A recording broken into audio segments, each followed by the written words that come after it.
ናይ ብዙሓት ህይወት ዝዕኑ ዘሎ ናይ ሓሶት ኣካውንት ወይ ድማ ፌክ ኣካውንት ሕቡእ ስነ ልቦና ስሙ ዘይተገለጸ ምግፋዕን ዲጂታላዊ ግህሰትን ሰላም ንኹለኹም ይኹን እንኳዕ ናብ ዲኑና ሚድያ ማይንድሴት ኤንድ ሂሊንግ ስፔስ ብዝሓን መጻእኹም ለማዓንቲ ድማ ብዛዕባ ናይ ብዙሓት ሰባት ህይወት እናዕነወ ዝውዕል ዘሎ ብዛዕባ ዞም ፌክ ኣካውንት ከፊቶም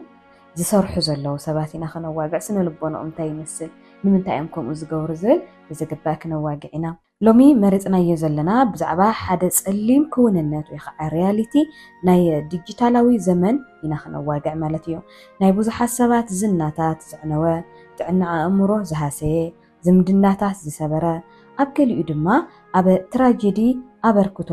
ዝገበረ ሪያሊቲ ወይ ድማ ክውንነት ብዛዕባ ናይ ሓሶት ኣካውንት ኢና ንዛረብ ዘለና ስሞም ዘይተገለጸ ፕሮፋይላት ሕቡእ መንነታት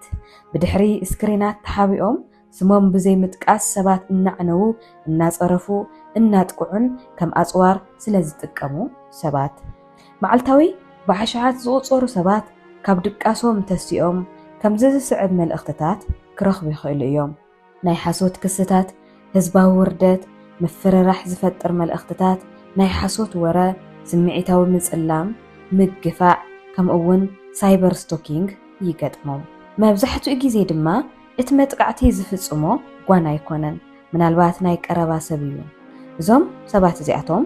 ሓደ ግዜ መጻምድትና ዝነበሩ ክኾኑ ይኽእሉ እዮም ቀናእቲ ኣዕርኽትና ክኾኑ ይኽእሉ እዮም መሳሕርሕትና ክኾኑ ይኽእሉ እዮም ኣባል ስድራቤትና እውን ክኾኑ ይኽእሉ እዮም ዝተነጸገ ኣድናቖት ወይ ድማ ኣድናቖት ዘይረኸቡ ኣብ ዙርያና ዘለዉ ሰባት ንስኻኮ ዘይተባሃሉ ክኾኑ ይኽእሉ እዮም ወይ ድማ ብሕቡእ በቲ ግዳይ ዝተዋሓጡ ሰባት ክኾኑ ይኽእሉ እዮም ንሱ ብዝሰርሖ ወይ ድማ መድምዑ ኮይኑ ክወጸሉ ኣብ ዝደልዩ ጉዳይ ካልእ ሰብ መጽኡ እንትዕወት እንትትርኢ ፌክ ኣካውንት ከፊቱ እውን ክጸርፈካን ናትካ ውሽጣዊ ነገራት እናውፅኡ እውን እናዕነወካን ክውዕል ይኽእል እዩ እቲ ኣዝዩ ዘፍርሕ ክፋል ከዓ መብዛሕትኡ ግዜ እቲ ግዳይ መን ተሓታቲ ምዃኑ ኣይፈልጥን እዩ ብፌክ ኣካውንት ውሽጢ መንነት እናተዛረቡ ይፈልጦ እየ እንዳበሉ የጥቅዕዎ ንሱ ግና ምንም ኣይፈልጥን ንሎሚ ብድሕሪ ናይ ሓሶት ኣካውንት ዘሎ ስነ ልቦና ዝስዕቦ ጉድኣት ከምኡውን ስለምንታይ ዲጂታላዊ ምጥቃም ሓደ ካብቶም ኣብዚ ግዜና ኣዝዮም ከበድቲ ማሕበራዊ ጉዳያት ኮይኑ ከም ዘሎ ክንመርመር ኢና ናይ ሓሶት ኣካውንት እንታይ እዩ ናይ ሓሶት ኣካውንት ናይ ሓደ ሰብ ሓቀኛ መንነት ንምሕባእ ዝተፈጠረ ናይ ኦንላይን መንነት እዩ እቲ ኣካውንት ከምዚ ዝስዕብ ክጥቀም ይኽእል እዩ ናይ ሓሶት ስም ዝተሰረቐ ስእሊ ዝተማሃዘ ታሪክ ህይወት ናይ ሓሶት ውልቃዊ ሓበሬታ ወይ ድማ ፈጽሙ መለለይ ሓበሬታ ዘይብሉ እውን ክኸውን ይኽእል እዩ ኩሉ ስሙ ዘይተገለጸ ኣካውንት ግና ጎዳኢ እዩ ማለት ኣይኮነን ጎዳኢ እውን ኣይኮነን ገለ ሰባት ንብሕትውና ንድሕንነት ወይ ድማ ንሞያዊ ምኽንያት ቅጽል ስም ወይ ከዓ ተተሪል ዝኾነ ስሞም ዘይክጥቀሙ ይኽእሉ እዮም ስቂሎም ዘሎ ነገር ወይ ድማ ሓበሬታ ንምርኣይ ዝኸፍቱን ኣወንታዊ ዝኾነ ርእይቶታት ዝጽሕፉ ዝጠቅም ነገር ዝጽሕፉን ግና ብዙሓት እዮም ንኣብነት ኣነ ኣብ ማሕበራዊ ሚድያ በቃ እዚ ፌክ ኣካውንት ብዝበሃል መልክዑ ዝጥቀሙ ስእሎም ዘይፈልጦም ሽሞም ንባዕሉ ዘይፈልጦም እንታይ ይሰርሑ ኣበይ ነብሩ ዘይፈልጦም ብዙሓት ሰባት ኣለዎም ብሓሳብ ደረጃ ብርእሲ ደረጃ ብጣዕሚ ጌርና ስለንረዳዳእ ግን ብጣዕሚ ደስ ዝብሉ ሰባት ኣነ ይፈልጥ እየና ኩሉ ፌክ ኣካውንት እውን ሕማቕ እዩ ማለት ኣይኮነን እቲ ጸገም ዝጅምር ስሙ ዘይምጥቃስ ስእሊ ዘይምልጣፍ እውን ኣይኮነን ሕዚ ዝነዋግዑ ዘለና ብዛዕባ እሱ ኣይኮነን መሳርሒ ምግሃስ እናገበርዎ ስለ ዘለዉ እየ እዚ ጉዳይ ዘልዕለልኩም ዘለኹም ሰባት ሕቡእ መንነት ክጥቀሙ ከለዉ ምግፋዕ ምፍርራሕ ምትላል ምቁፅጻር ምውራድ ወይ ድማ ሓሶር ሓበሬታ ክዝርግሑ ስለ ዝፍትኑ እዩ ስሙ ዘይምጥቃስ ዋልታ ጭካነ ይኸውን እውን ስለ ዘሎ እዩ ዘሎን ዘየሎን እንዳጸሓፈ እንዳሰርሐን ሰባት ናብ ዘይተገበአ ነገር ዘብጽሑ ብዙሓት ሰባት ስለ ዘለው እዩ ስነ ልቦና ናይ ኣኖኒሚቲ ኣብ ስነ ልቦና ካብ ዝጽንዕ ኣምር ሓደ ዲኢንዲቪድዩሽን ይበሃል ሰባት መንነቶም ተሓቢኡ ስለ ዘሎ ብተግባራቶም ውልቃዊ ሓላፍነት ዘይብሎም ኮይኑ ክስምዖም ከሎ ዝፍጠር ዲኢንዲቪድዩሽን ይበሃል መጽናዕትታት ከም ዘመልክትዎ ተሓታትነት ምስ ዝንኪ ገለ ውልቀ ሰባት ዝያዳ ብርቱዓት ድፍኢት ዘለዎም ጨካናት ይኾኑ እዮም ንምንታይ እንተልና ድማ ምክንያቱ ሳዕቤን ርሑቕ ኮይኑ ስለ ዝስምዖም ንኣብነት ሰባት ከምዚ ከኣምኑ ከለዉ ማለት እዩ من مخانة زفلت إلا زخانة سب كرخبنا يكلنيو أي قطعني لهم أنت حسبه مورالاوي مقطع مبزحت جزء يدك مالتيو إذا مورال زبهال سب أو الناس زبهال نايسب سمعتكو كم زي خوني جل زبهال نجر كومبليت اليوم زود فوق مالتيو نزيد ما جلسبات فيتني فيت فتصيمهم زي يولوهم نجارات بإنترنت ززاربو التسكرين سنة أمره ورحقاتي فتريو اتقداي أبو أمره اتي تنقلن ياسب منم تقم زي بلو دكا ما سبيو بزي مخنيات كا ره الرهي ينكي شكانا خا يوسخ سلام انت أيوم سبات نخالقوت نمتقع ناي حاسوت أكاونت زفتقو نمنتاي مسلكم اتمالسي استحال على خخون يخيلي استفلالي سنة أمراوي درختات نستفلالي والكسبات كن يدرخم نأمنت بتقنيك أن أتسخونو سبات فيك أكاونت خفيتو نحس نبو لخاخو علي خليو كان إيه حدا كابتو لمود درخيت ويكا موتيفيشن سيو حدا سب نحدا سب يريو فلو زعوات انتخوينو أقالبو يخا اتنشن زركب زلون تخوينو بمايا إن عبي زخيد زلون تخوينو متأممانو إنها ناس إنات أنكر يخيد كم زلون انتفليتو حقوس يركب اللو مخانو انتفليتو ويدما صلوا يركب اللو مخانو انت جميرو كان إيه ناي سبات عاوتهم أب كند زبعل كيمتا يفترو لهم سلازوخانا بخمزي عينة ملكعات فيك أكاونتات النغفتو ويدما بناي سب أكاونتو ونأتو يكخوني خليو زولن زيلون الناس حافو قبل عليه حما نقرات كفصون خليهم مالتيو اتقنى أسب كم زيلون كحسب خليهم سلام انت أيام نسهم زعوات زلو أنا جن زي عوات أب كندي نفسهم زم حيشو نتناي سب علامة يوقعن يعنون إجزاء كم زي عينة نجار يمحركم مخنياتنا حدا سبب سم طفاء كابن نفسه ممعبال زقلة لخوينو سلا زسمعو أيو قال أيهون حنا مفتاح قال ناي حصوت أكاونت حنا خفاديو زدليو سبات زفترو ويو من هالبات زمدناتات تتزازيمو ويخ عمسخا زنورم ركب بزخونا قاد أموخو قارز كلو عركنتكم ويخ عزي ريليشنشيب انتفريسو نقداو شركنت انتفشيلو ويحادا سب استناز أجا خوينو تتسمعو وون نعاخا حنن مفدايلو زخونا زي كون النقر خقبر يخيليو اتولك أسب بحرقان فيك أكاونت فتيرو كدون قركاي وعل مالتيو أب كندي زفوسو سمعيتاو حنن مفداي يدليو اتناي حاسوت أكاونت عدقي زخونم أصواريون زخونم نساتهم دما وراي زرقو حلكا ناي بحتى حبريتا خايق قالو علكا من الباتون سئلكم نقل ديلكم تجاوتو زنبركم ويقع زخونا نجر كتجورو زنجركم هو ويدما بيتشا اسخاتم بنصوه لبي بنورمال زجبركم وم نجرات إيفن فوتو بحيزهم تصانيحهم أو قلناهم كوينام سلكي لخونا سبي بياني رأيكم زي كوتا فتيروني رأيو النابلون قبل عليها زي كون نجر زي كون حبريتاون كقالو علكا يخيليهم نتقدايون كداغونو ويخيليهم ويدما بتدغاغامي مغفع النابصحو سبات كأمنوهم كغورو يخيليهم حدا سبسي بزعباكم تدغاغامي حماق نجر كصحف كلوس سبات زي طراطور دي مسلكو يطراطور ايام بتلي حاجه شلله من قريو تاي تفطيرو تاي خامني خالب بهرنا بهلس لزي بلو انغدي مستم حسوتي تدماميرو فتقعك يخلي مالتي بس نلبونا نترأى حنا مفداي جيزياو عقبت يهبيو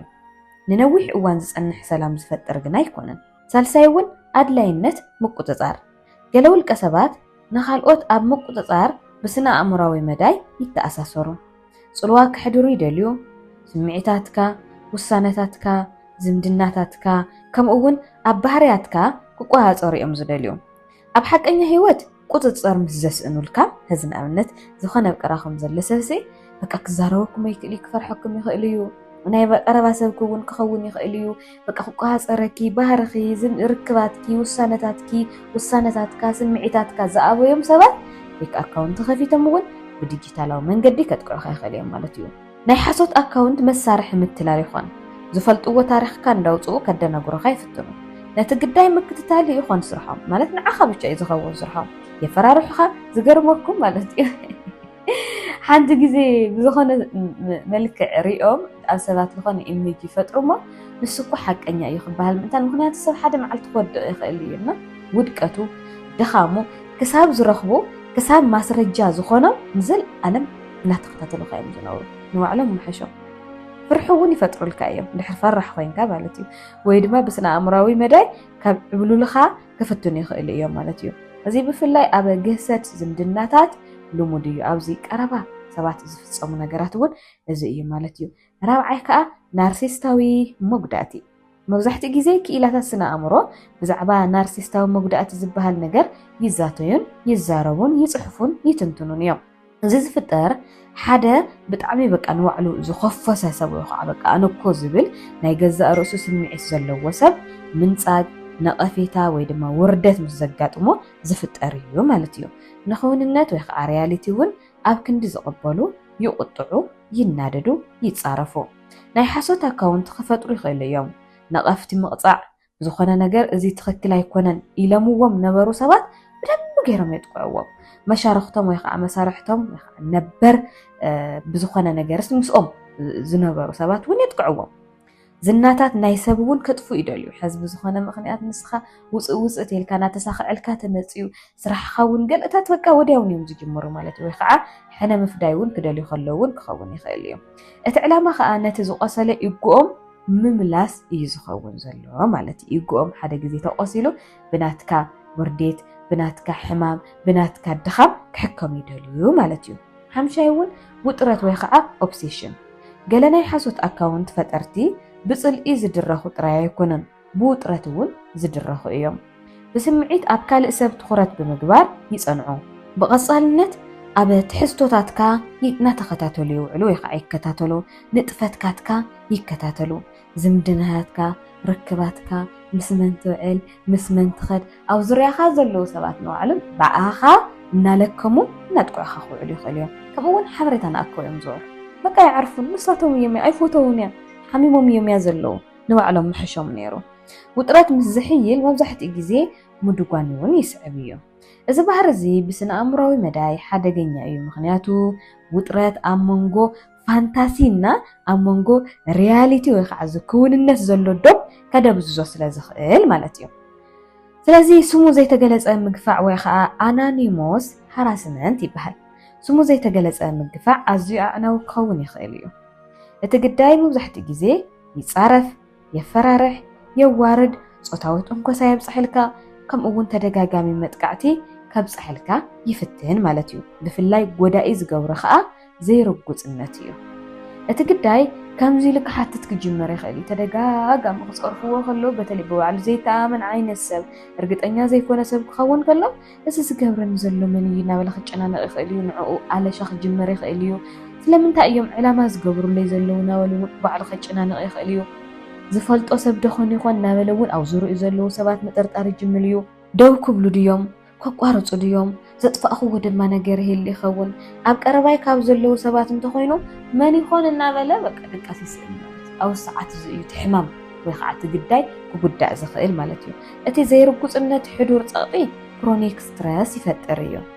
ሕዱር ፀቕጢ ድማ ድቃስ ምትኳር ወይ ከዓ እዚ ኮንሰንትሬሽን ክጥፍአልካ ይኽእል ስምዒታዊ ምርግጋእኻ ክወስደካ ይኽእል ከምኡውን ናይ ጥዕና ኣእምሮ ክጎድአካ ወይ ከዓ ኣፌክት ገብረካ እውን ይኽእል እዩ ማለት እዩ ዲፋሜሽን ወይ ከዓ ዲስትሮይንግ ሳምዋንስ ኔም ጸለመ ስም ሓደ ሰብ ምጥፋእ ብዘይ ምንም ምኽንያት ጸለመ ማለት ንዝና ሓደ ሰብ ዝጎድእ ናይ ሓሶት ሓበሬታ ምዝርጋሕ እዩ ኣነሲ ሄለን ብምዃነይ ጥራሕ ሄለንነተይ ከጥፍእ ምፍታን ማለት እዩ ማሕበራዊ መራኸቢታት ሓበሬታ ስለ ዘዕብዮ ኣብ ኢንተርኔት ዝግበር ጸለመ ብቁልጡፍ ይዝርጋሕ እዩ حزن أمنت قدم إذا نجرت زي اللي مالت هيكون سب حميتات على زريا خازلو سبات مبدأ جلسات كاب قدم جميرو كله حزن محبراوي ميديا خوون كله جن إن سكند ويدم أحد أوشتي مليونات كريء خاي خليه مليونات بزعبة خاز تصحفة نجرات أشحت بزعبة خاز تجبر نجرات كسمعي خليه ስለዚህ ዛ ነገር እዚ ኣብቻ ሰሚዖም ተሓቂ ተባ خازل ነገር ውን ከይሰምዑ ብኡ ኢሜጅ ከሕዙ ከይኽእሉ ማለት እዩ ይሓዙ ኣና I don't care ይሓዙ ምንም ኣይትኾኑን ንባዕልኩም ኣይትጨናነቁ ይሓዙ ምንም ዝምጽዎ ነገር የለን ህይወት ሓንቲ ግዜ እያ ኣብ ዙርያኩም ዘለዉ ሰባት ሓቅነትኩም ይፍለጡልኩም እምበር ኣብ ማሕበራዊ ሚድያ ታሪከይ ተዘርጊሑ ከምዚ ተገይሩ ገለ ምናምን ክትጨናነቁ ይብልኩም ብፍጹም ማለት እዩ ናይ ሓሶት ክስታት ሙያኻ ከጥፉልካ ክፍቱን ይኽእሉ እዮም ንኣብነት ኣብ ዝኾነ ሙያ ትነጥፍ ሰብ እሱኮ ኢሎም ከጥፉካ ይኽእሉ እዮም ዝምድናሃትካ ክጎድኡልካ ይኽእሉ እዮም ንኣብነት ምስ ሰበይትካ ኣብ ዙርያኻ ምስ ዘለዉ ሰባት ምስ በዓል ገዛኺ ገለታት ብዙሕ ነገር ክፍቱን ይኽእሉ እዮም قدايات بمحبراوي مداي كنصلو ون يخيل እዮም او كنصلو خا يخيل እዮም كم محبراوي هوت كنصلو خا يخيل እዮም زي حق እዩ كم اون نقرأ هزبي نحوارو زصلو ነገራት ውን ከገብሩ ይخيሉ እዮም بسنو لبونا زنا ወይ ድማ እዚ ሪፑቴሽን ውን አገዳስ ዝኾነሉ ምክንያት ደቂ ሰባት ማሕበራዊ ፍጡራት ስለ ዝኾነ እዩ ሓደ ሰብ ክጥቃዕ ከሎ ወይ ድማ እዚ ሪፑቴሽን ክጥቃዕ ከሎ ናይ ድሕንነትን ዋንነትን ስምዒቱ ኣብ ሓደጋ ይወድቕ እዩ ስምዒታዊ ጸሊም ጽሑፍ ወይ ድማ እዚ ኢሞሽናል ብላክሜይል ይባሃል ከም ኢሉ ክትርጉሞ ይኽእል ዶ ይኸውን አይደን ነው ብቻ ስምዒታዊ መጽላም ካሊ ዓይነት ዲጂታላዊ ገሰት እዩ እቲ በዳሉ ይኸዓቲ አቢዘር ናይ ብሕቲ ስእልታት ይዝርግሐልካ ከምቲ ኣብ ላዕሊ ነጊረኩም ዝነበርኩ ውልቃዊ ሓበሬታታትኩም የቃልዑ ንስኹም ብቻ ትፈልጥዎ ማለት እዩ ምስጢራዊ ዝርርባትኩም የጋልጹልኩም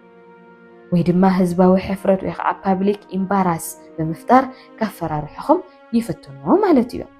እቲ ግዳይ ከዓ ዝተዓፀወ ኮይኑ ክስምዖ ይኽእል እዩ ሰዓት በቃ ብስምዓም ብጣዕሚ ጭንቀት ክኸውን ከም ዝኽእል ኣነስ እግዚኣብሔር ኣነ ጣጣ የብለይን ካብ ቀደም ጀሚረ ካብ ቆልዓ ጀሚረ ዙ ምንፃግ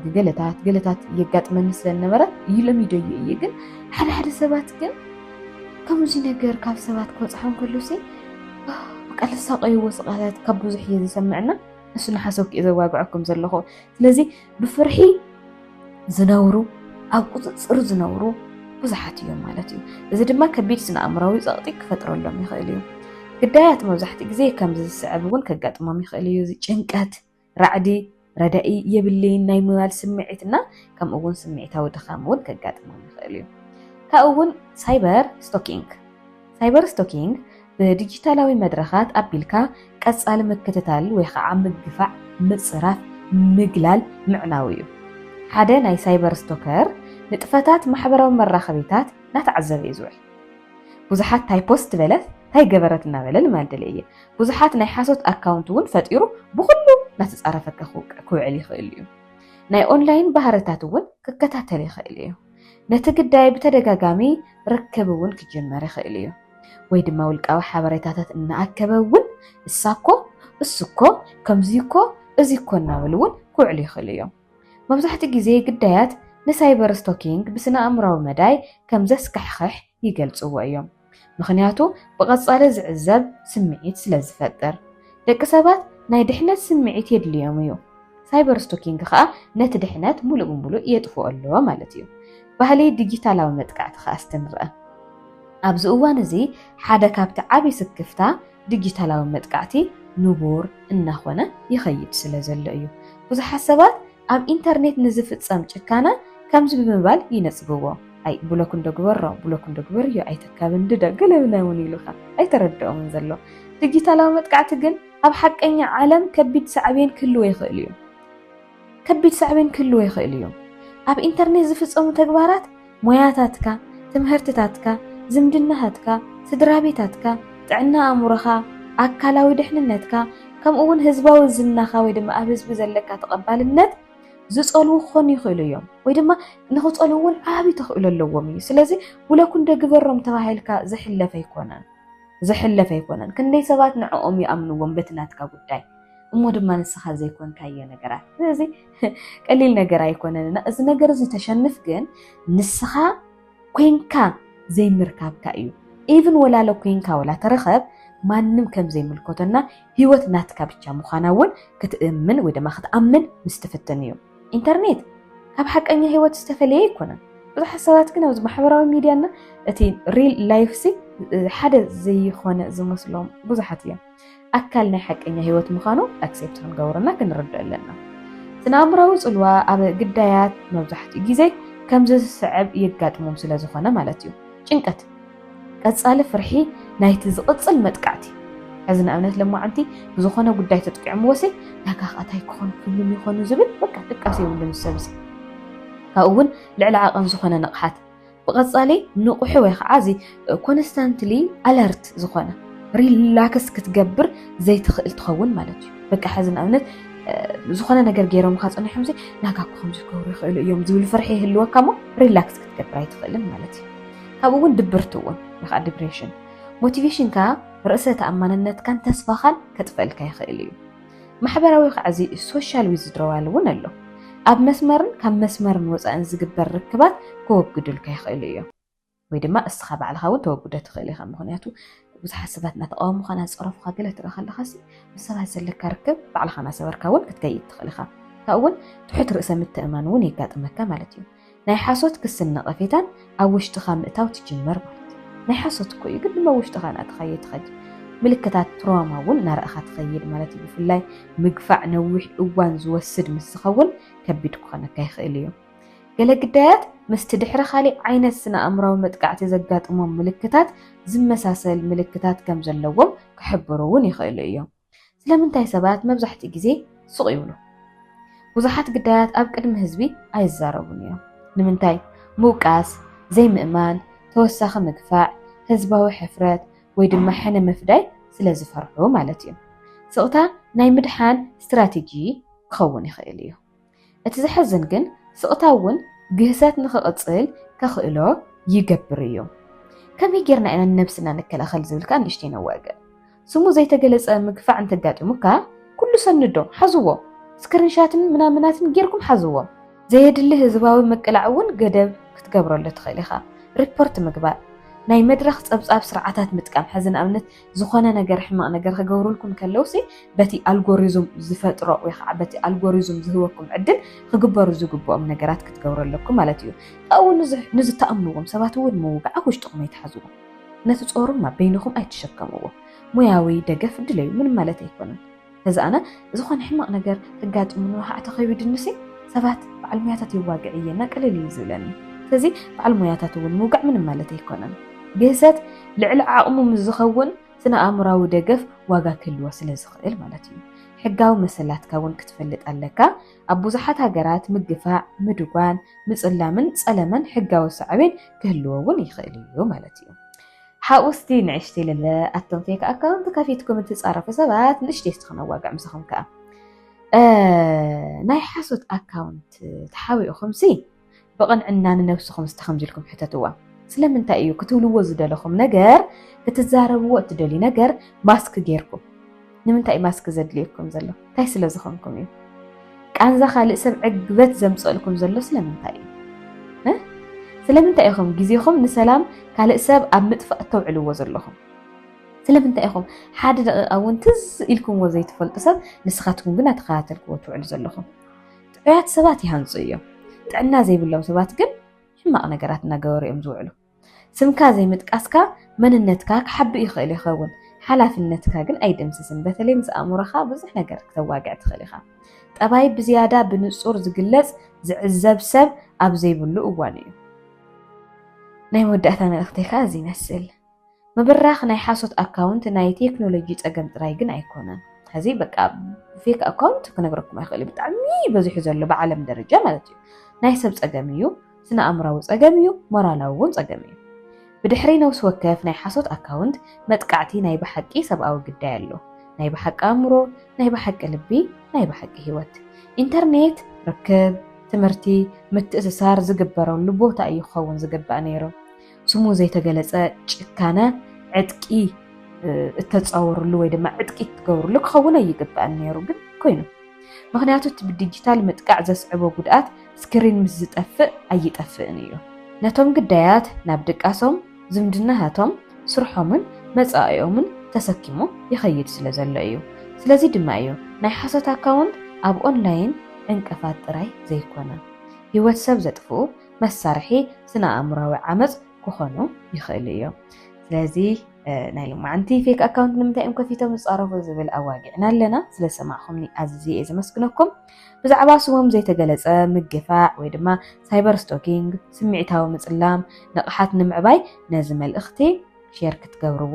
ይላቦ ማለት እዩ ብዙሓት ሰባት ፌክ ኣካውንት ፈጢሮም ብዙሓት ሰባት እናጥቁዑን እናንብዑን ይውዕሉ ስለ ዘለው ከመይ ጌርካ እዮም ነቶም ግዳያት ክድሕኑ ዝኽእሉ ዝብል ሓመይ ክኾኑ ኣለዎም ዝብል እውን ዝግባእ ክፈልጡ ስለ ዘለዎም እየ ሼር ክትገብሩ ዝዕድመኩም ዘለኹም ስለዝተኸታተልኩምኒ ብድጋሚ ብጣዕሚ እየ ዘመስግነኩም ሓቢረኩም ፀናሕኩ ኣነ ሄለን ሃፍቲ እየ ነይረ ሰላም ንዓኹም ይኹን